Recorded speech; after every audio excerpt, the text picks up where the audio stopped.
আজকের রেসিপি পুরীর জগন্নাথ দেবের প্রিয় ভোগ প্রসাদ পোলাও চালের পায়েস, যা রথযাত্রা স্পেশাল।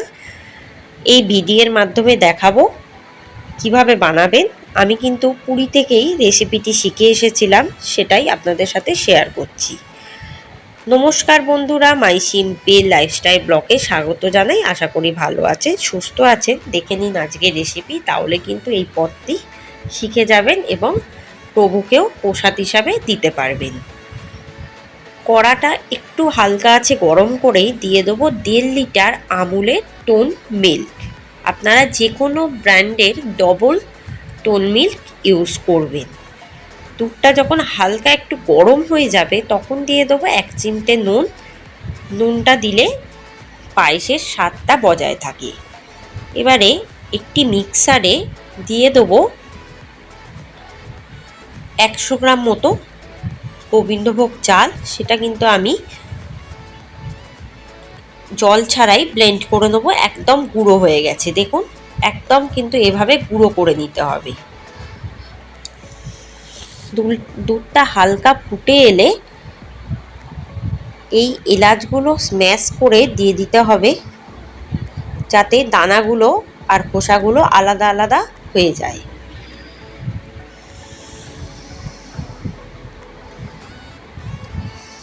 এবার দুধটাকে হালকা করে একটু ফুটিয়ে নিতে হবে।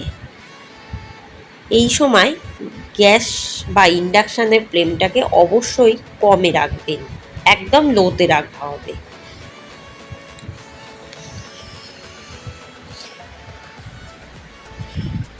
যখন হালকা গরম হয়ে গেছে তখন ওই গুঁড়ো চাল দিয়ে দেবো, যেটা আমি একটু আগেই ব্লেন্ড করলাম।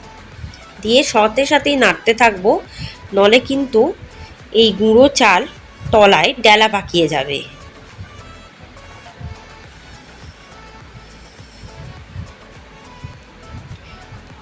এবার দিয়ে দেবো 1 মুঠো গোটা গোবিন্দভোগ চাল। এটা কিন্তু আমি কোনো রকম ব্লেন্ড করিনি, জাস্ট গোটা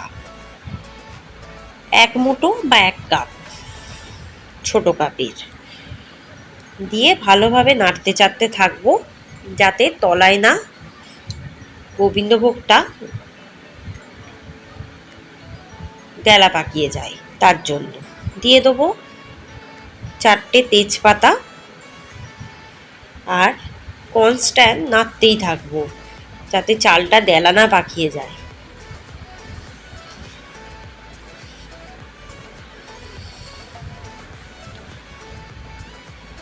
একটু সময় লাগবে করতে, একটু ধৈর্য ধরে করতে হবে এই পায়েসটা। এরপর দিয়ে দেবো কিন্তু কিশমিশ। একটু হালকা ফুটে এলে তবে কিশমিশটা দেবেন। দিয়ে আবারও নাড়তে থাকবো, বারবার আমি কিন্তু নাড়তেই থাকবো এটা, নাহলে কিন্তু তলায় একদম বসে যাবে।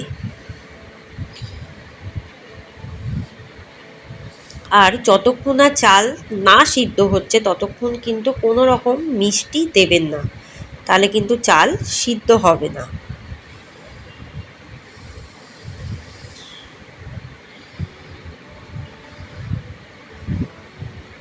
ফিফটি পার্সেন্ট প্রায় সিদ্ধ হয়ে এসেছে, বাকি 50% সিদ্ধ হলেই তারপর মিষ্টি অ্যাড করা হবে।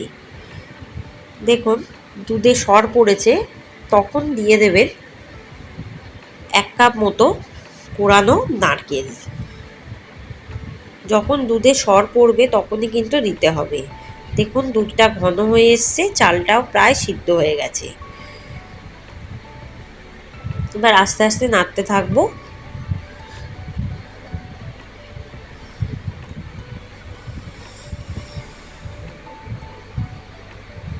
প্রায় ঘন হয়ে গেছে, দেখুন।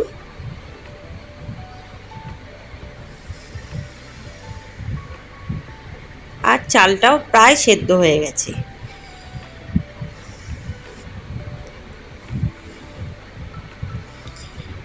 নারকেলটাও প্রায় মিশে গেছে দুধ বা চালের সাথে। তখন আমি দিয়ে দেবো 150 গ্রাম মতো বাতাসা। আমি বাতাসা দিচ্ছি, আপনারা কিন্তু চিনিও দিতে পারেন।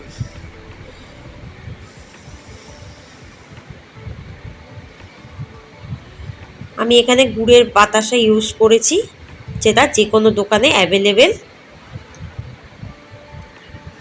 দেখুন কালারটা প্রায় চেঞ্জ হয়ে গেছে, বাতাসাগুলো গলে গেছে।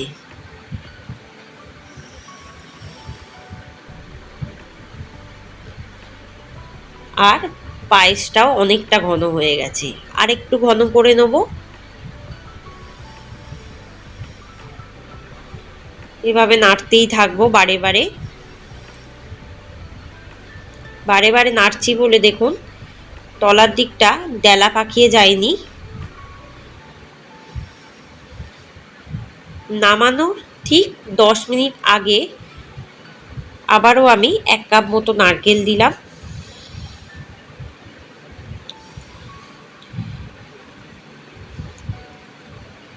এবার আরও 10 মিনিট এটাকে হালকা আছে নেড়ে চেড়ে ঘন করে নেব। তারপর নামিয়ে প্রভুকে নিবেদন করব। এবার আমি নামিয়ে নিচ্ছি, হয়ে গেছে। এইভাবে রথযাত্রার দিন আপনারা কিন্তু প্রভুকে এই ভোগটা করে নিবেদন করতে পারেন। আশা করি এই রেসিপিটা ভীষণ ভালো লাগবে। যদি ভালো লাগে আমার চ্যানেলে সাবস্ক্রাইব করতে ভুলবেন না। কমেন্টের মাধ্যমে জানাবেন অবশ্যই। বেল আইকনে ক্লিক করে রাখবেন আর আমার সমস্ত রেসিপিগুলো দেখতে থাকবেন। ধন্যবাদ। শুভ রথযাত্রা।